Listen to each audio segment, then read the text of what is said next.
Greetings, dear ones. I am Cryon of Magnetic Service.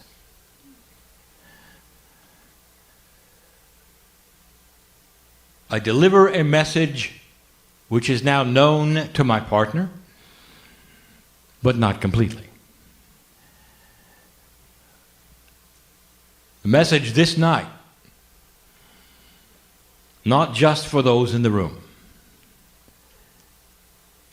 for those who would give intent to hear these things, to read these things, are part of a group of those awakening on the planet, giving permission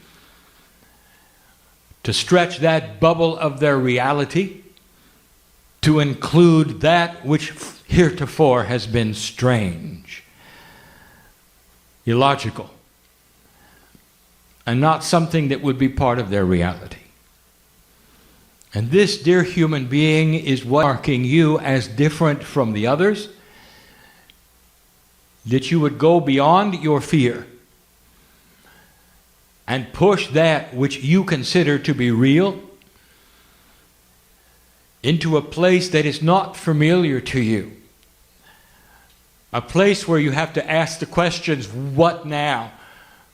Where am I going? What can I expect? And you will not receive the three-dimensional responses that you're used to.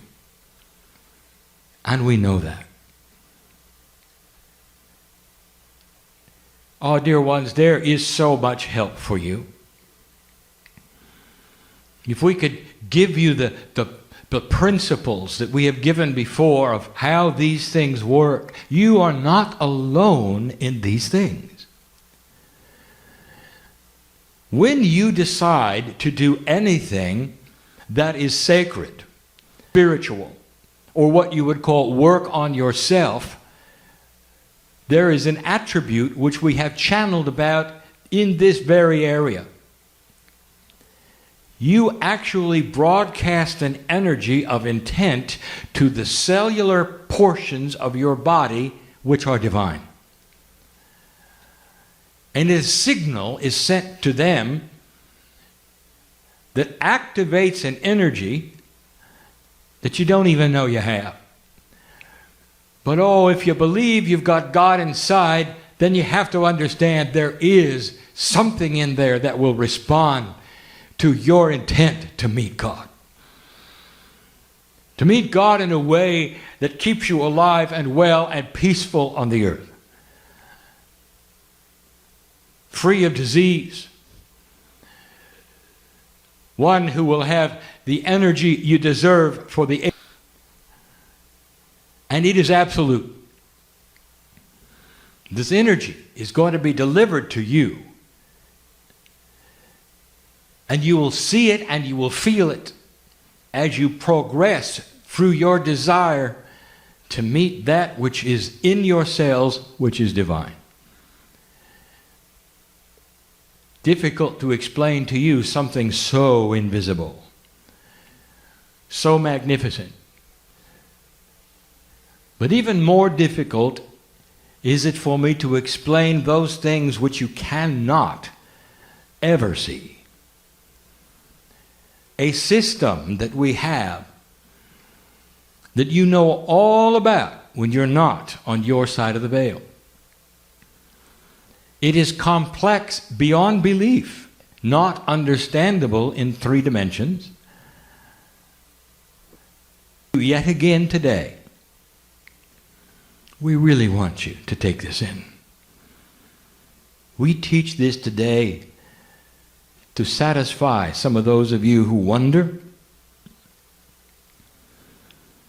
but also to give you information that is an enhancement of the magnificence of the human being. I want to talk about your past lives. I don't want to talk about past lives in a way that you think. I want to talk about all of them. Who do you think you are? What is the history that you think you have? And right away, I will tell you, as complex as this is, you have drawn a box around it even the ones in the room, the esoteric ones. You've drawn a box. And the box is human life, how many times you might have been here, who you might have been, how you contributed to the earth's energy. And if you did that, I would say, how special, how quaint. You have no idea. You have no idea. There is a system that is grander than any system that you can comprehend. You are pieces of God, and God has no age. What you call the God energy, the creator of the universe, is not just the creator of the universe. That God attitude energy is the creator of all things, including those things before the universe. You cannot start with your universe. But let's say we do, just to make it simple. And then let's focus on just your galaxy, just to make it simple. Not including the hundreds of millions of other galaxies. We'll concentrate just on yours. And we'll say that this Earth of yours is a baby. Oh, it's been around as long as your galaxy, made from the same stuff, entangled with the center it is, just like all of the others. The solar systems, the star clusters, all going around at the same speed. Entangled they are. But this quantum entanglement has something else you should know about. That whatever life there would be in the galaxy that is advanced enough, inventions are all talking to each other. You've given them many names, and you're aware of them. Those from perhaps Orion, those from the Arcturian, perhaps the Pleiadian. And what is their relationship to you? Have we ever discussed it? And you sit back and say, oh, I wish I knew more about them, not understanding for a moment you used to be them. Oh, they're still around. But your soul has moved into the new planet of free choice, Earth. You were seeded by the Pleiadians only 200,000 years ago. You're a baby in the galaxy. You are the newest life form in the galaxy.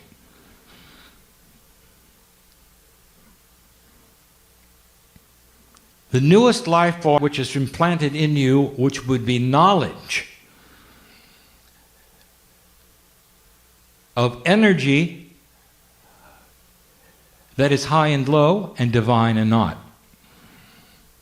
Not all life in this galaxy has that seed, dear ones. Some is simply biology. Very carefully, the Creator has put together a scenario of planets that advance one another. And this is the newest at the moment. We have said it 3 times before. Don't you find it odd that this Earth of yours took so long to develop? You've been here more than 4 billion years, and humanity as you know it, with the seeds that are in place of the Pleiadians, is only 200. When you trace back what you think is humanity, you can't go back much more than 10 or 15,000. How many years did the Pleiadians have from the place where they graduated to an advanced state of enlightenment, to the place where they seated you? 1 million Earth years. And they were the baby at the time. They don't measure it in years, by the way. You can't. For the year only responds to the terminology of you going around your sun one time. The galactic measurement is done in what they revs, that is to say, revolutions of stars around the center. And since they go all at the same speed, it is a common measurement for every single star and cluster and planet in the universe that is your galaxy. It takes you 240 million years to go around the center. There are civilizations that have actually gone around 1 rev. And you sit here at 200,000 years. So what I want to tell you, dear ones, if you're going to talk about past lives, you have souls that incarnate wherever the planets need you to do so. And you have been here for at least a rev. On other places, other planets that come and go, looking much like you do now. Is there any proof to these things? Not yet. Not yet. There will come a time, and it's not going to become soon, when there will be an invention on this planet that you will measure civilization from. And everything before that invention will seem like the Dark Ages, and everything after it will be the new planet Earth.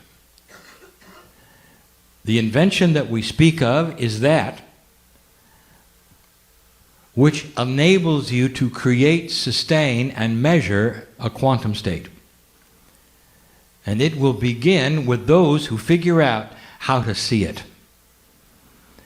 If you can see a quantum state, that is to say, measure it and somehow observe it in 3D, there is going to be revelation.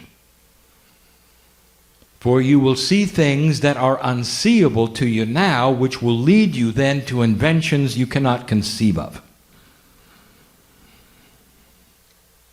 Let us say Christopher Columbus gets out of his ship and meets you today in the room. And your task is to explain the internet to him. There will be no understanding, no matter how long you sat. Do you understand this?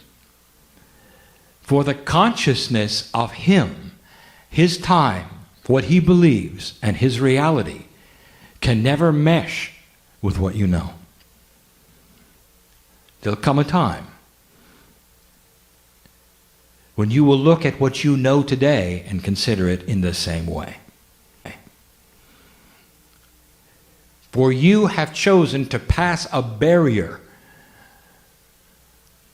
And this barrier is what we always expected when I came in 22 years ago and told you this was it. It is what we saw as the potential. And the potential is being manifest. You may not like what is going on in your country, but you are recalibrating things that you need to recalibrate to move into what we would call the seeds of the future. It'll change everything. Consciousness cannot continue in an enlightened state with greed. There are many things that will recalibrate themselves, and what you would expect naturally instead of have to create. There will be a time when politics is not as it is today. That is going to require those who are older now in places of power to be no longer there. And that will happen through an attrition of retirement and death. When the new generation is in place, you will start to see that which is different thinking, systems that no one has ever thought of, ways to create the things today you struggle with.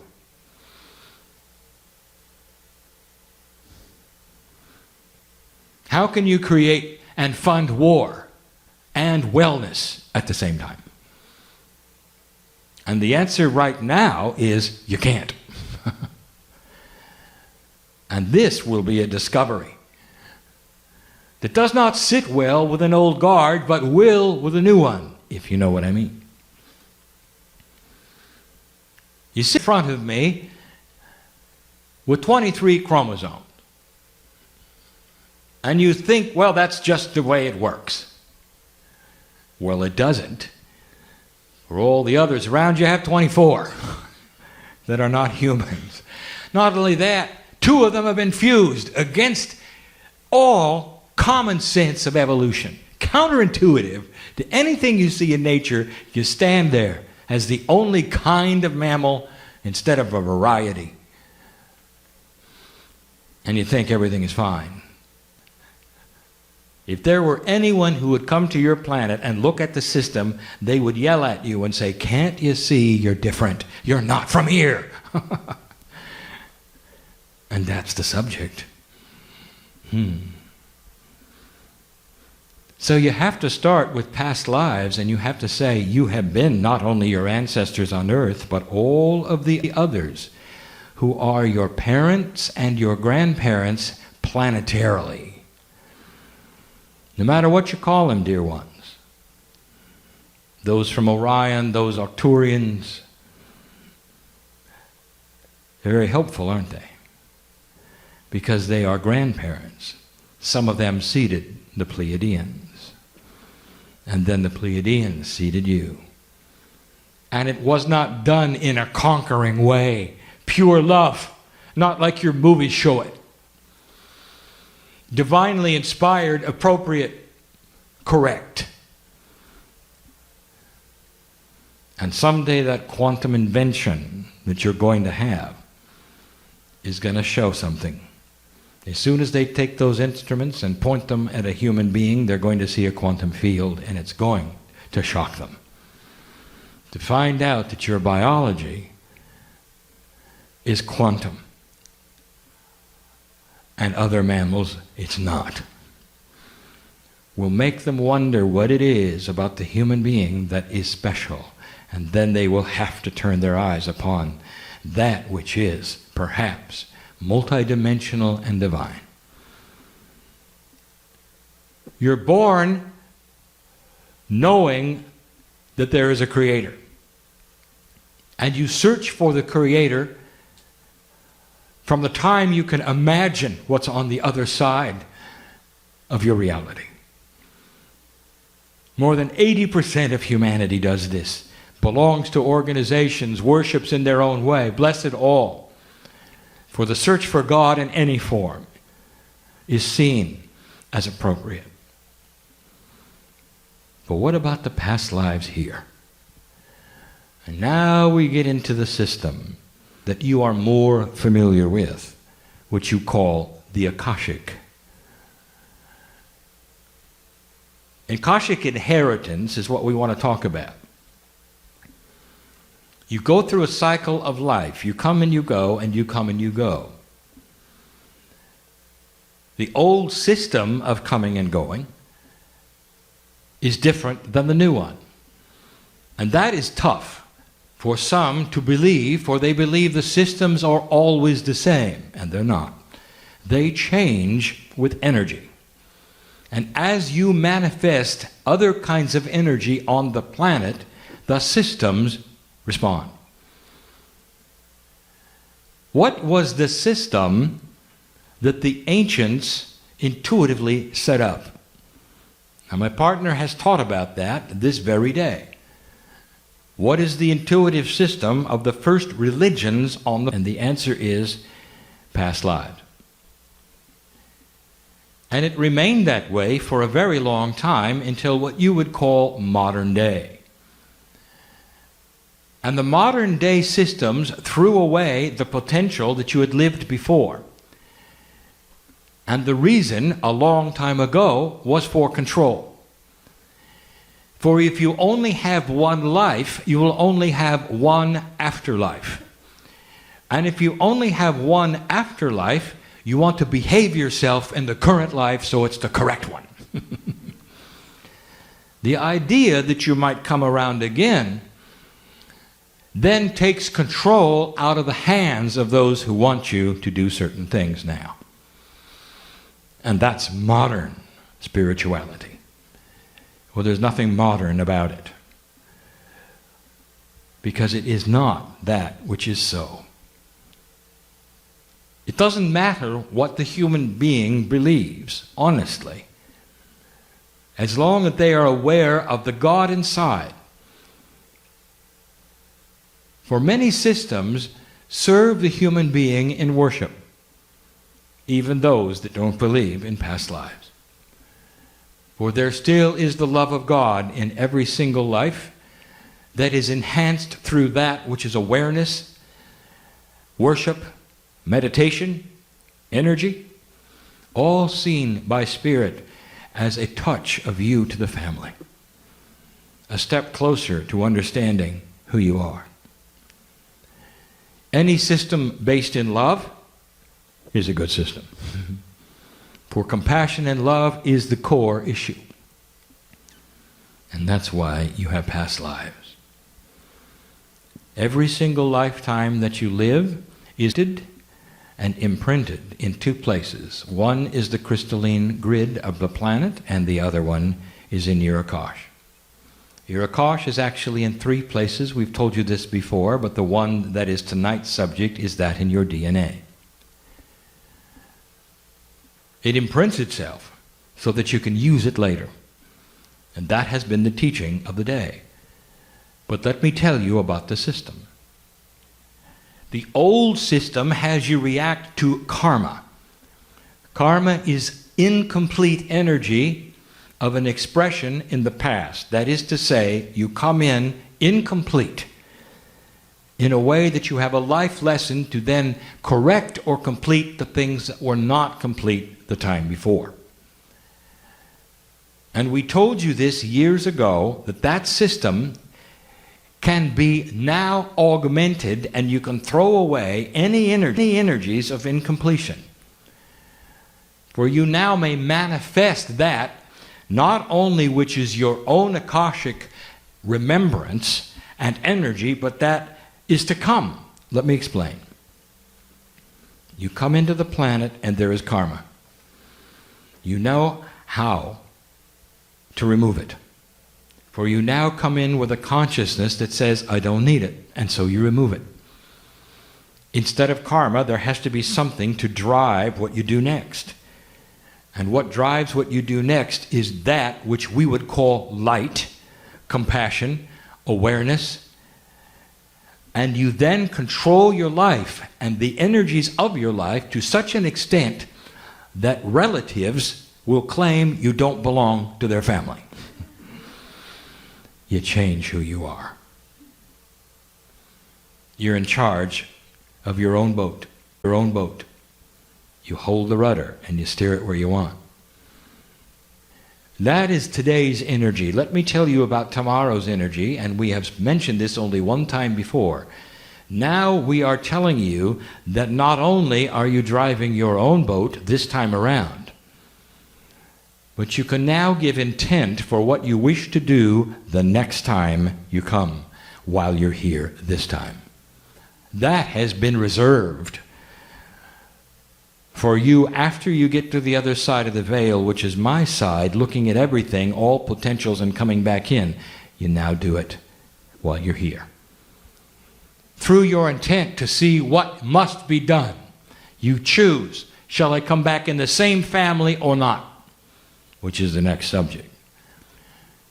What should I do that I could not do now because of who I am and where I am, and how will I change it? And you give intent. Intent. That's new. I would like to tell you something, dear ones. That is master quality. That's what the masters did. And you are doing it. You don't even know it. You're working on your self-worth and you have no idea how far you've come. All right, let us reveal some things that you have not been told recently about the whole process of past lives. Now we turn the page and we deflect from the subject, but not really. We now wish to reveal to you something that has been asked us many times that we want now to tell you more clearly. Here is the question. Do animals have past lives? Do they reincarnate? Even more than that, what do they reincarnate to? I'll answer it, and many of you won't like it. Here's the answer. First of all, throw away your idea of the linear progression of animal incarnation if you happen to believe that it exists. A mouse does not become a dolphin. A dolphin does not then graduate to becoming human. You may look in a human being's eyes and say, I see dolphin energy in there, and it won't be because they were a dolphin. There's other things. So right away, we're going to shatter the idea that there is a graduation process through animal incarnation. There is no system for animals except one. Do animals incarnate again? Yes. What is the system? And this is the one that is hard to describe, for it is not linear.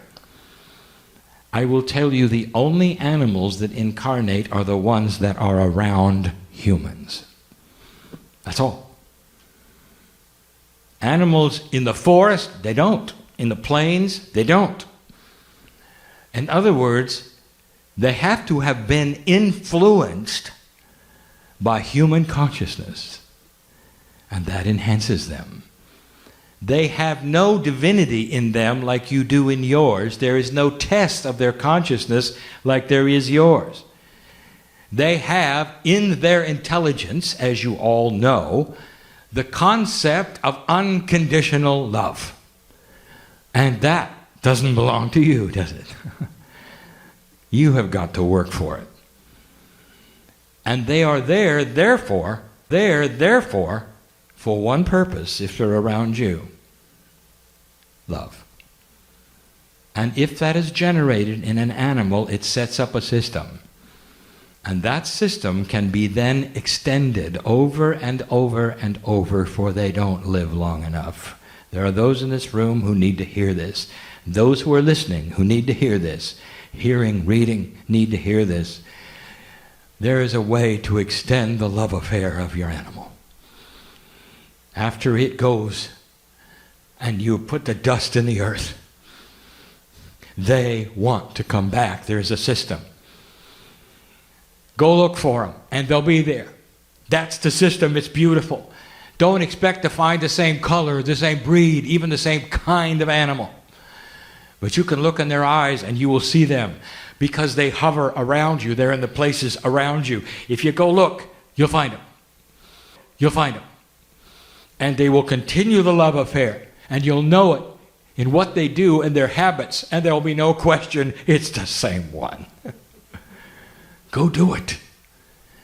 It's a beautiful system, but it is created for you. The magnificence of the divine inside the human means that whatever it touches changes. You can affect the ones with 24 chromosomes. And the animals respond. Doesn't matter, dear ones, whether it's a mouse or a horse. Even an elephant. Doesn't matter. They come back. If you love them, they come back. Let us end with this. The most complex thing I'm going to give you today. The beauty and complexity of a inheritance takes two paths. Because you are linear thinkers, because you are in 3 dimensions, you have always allied Akashic inheritance to your chemistry. The man in the chair before you is 4th generation Irish. Goes all the way back to the seed country. And so there is the thought that his Akash, that is where he was in the past life, simply matches that which is his chemistry. And it doesn't. And it doesn't with yours either. 2 complete separate paths exist. That is to say, the man before you in the chair, although he is fourth generation Irish and has Irish blood, as well just have come from India the last time and hate meat and potatoes. And you'll say, wait a minute, how can that work? And that's the point, it does. So it doesn't matter about the lineage of your parents. That is totally chemistry. And the genes that are represented there are a three-dimensional system. You'll have their eye color, some of their attributes, even some of their talents and their looks. But you may not have anything else that has to do with them if your last lifetime was in India. And what if it was? Let's say it was. You're going to come into this planet, born in America, perhaps, let's say, of Irish descent, let's say, just as an example, and you're not going to want to eat meat. And so you will become vegan.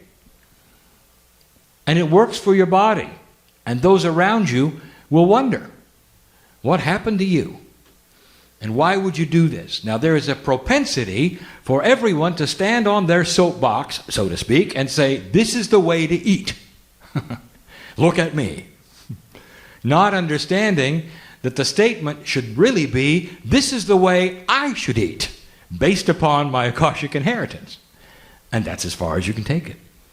For all of you have a different inheritance. And when you start combining them, that means that every single chemistry of everyone in the chair wants to eat something different for them. And some will be just fine with everything that's put into your food in America. Because you've been here so long, your body is used to it. It's even handling the preservatives. And others of you will come in and immediately react because you've never experienced it.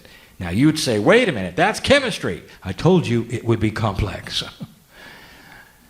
The Akashic inheritance and the chemistry inheritance meld together in a very odd way and create a scenario that is not explainable in linear terms.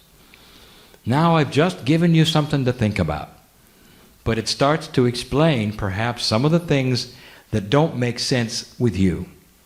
How you can have certain attributes of your parents and yet others you have no idea. Well, we know, and a past life reader may help. Now you know there is complexity. Now, let me stir in the last complexity. And this won't make any sense. You tend to incarnate as family. If that's so, how can you have family that is from different places? Well, now, I didn't really say that you were from different places. What I told you is you incarnate as family. It's not necessarily the family of chemistry. And here's what it means. Right now, in this room, family meets family. Maybe you haven't looked in everybody's eyes here. This is your family. Not your mother and dad, sister and brother, but you knew that, didn't you? Oh, they're chemistry, and they're allied in a certain way, and you feel the bond. But that's not the spiritual bond. You incarnate as family, and it doesn't necessarily mean that you find each other right away. There's no timing. You made that up, that you all come in together. You don't. But you often find one another. So in closing, I'll say to you this, listener, reader, in this room, you are meeting family in this shift as you come together as one and realize you're allied through the love of God with all things living, including the air and the rocks, including that which you have not yet met, which are your ancestors on other planets who know what you're doing. We stand together in congratulations and tell you that eventually you'll understand the systems. It will be taught in school. Not yet. Not yet. But that's the way it went on the other planets, and that's the way it will go here. Finally, we say, do not be discouraged, for you are in the infancy of enlightenment. This will not take place in your lifetime, even the youngest ones here. But you are the seeds for it, and you know it's coming, and you will be here when it happens. Because you're coming back. All of you. And you're going to want to. All of you. Because when you awaken the next time, and this is a promise, there will be an earth that is couched for your enlightenment, and you will not have difficulty with it. You'll not have to struggle like you did this time and relearn everything like you did this time. You're going to awaken with a concept that God's inside. And that's because you've changed the energy as you've changed the energy of the planet. And you continue. The crystalline grid resounds with this and will cooperate with this. Gaia awaits what you're going to do next and will then morph to complement the energy that you create. And that, dear human being, is something to celebrate today. Leave here differently. And so it is.